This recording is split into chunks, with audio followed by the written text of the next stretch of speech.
మనం చూస్తే గనక ఉచితాలు ఇవ్వటం అనేది కొత్త కాదు. భారతదేశంలో ఉన్నన్ని ఉచితాలు ప్రపంచంలో ఏ దేశంలో కూడా ఉండవనమాట. అన్ని ఉచితాలు ఇస్తుంటారు.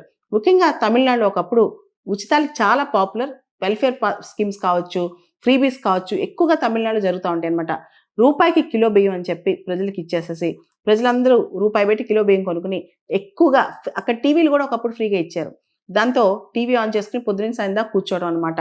అదే విధంగా తమిళనాడులో లిక్కర్ షాప్స్ మనం చూస్తే టాస్మాక్ షాప్స్ అన్నమాట. అక్కడ లిక్కర్ షాప్ ముందైతే వేల మంది, వందల మంది ఫ్రీగా ఇస్తే ఎంతమంది ఉంటారో అంతమంది నించుంటారనమాట.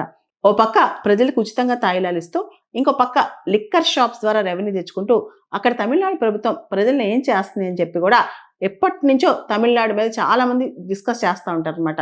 సో, అటువంటి ఫ్రీబీస్‌కి నాంది పలికే తమిళనాడు ఇప్పుడు ఉచిత ఎలక్ట్రిసిటీ ఇవ్వొద్దని చెప్పి ఒక రూల్ చెప్పినందుకు దానికి వ్యతిరేకంగా సుప్రీం కోర్ట్‌కెళ్ళింది. దాంతో సుప్రీం కోర్ట్ పవర్ ఉచితంగా ఇచ్చి, గ్యాస్ ఉచితంగా ఇచ్చి, ఫుడ్ ఉచితంగా ఇచ్చి, ఇంక ప్రజల్ని కూర్చోబెడతావా? వాళ్ళకి అన్నం పెడతావా?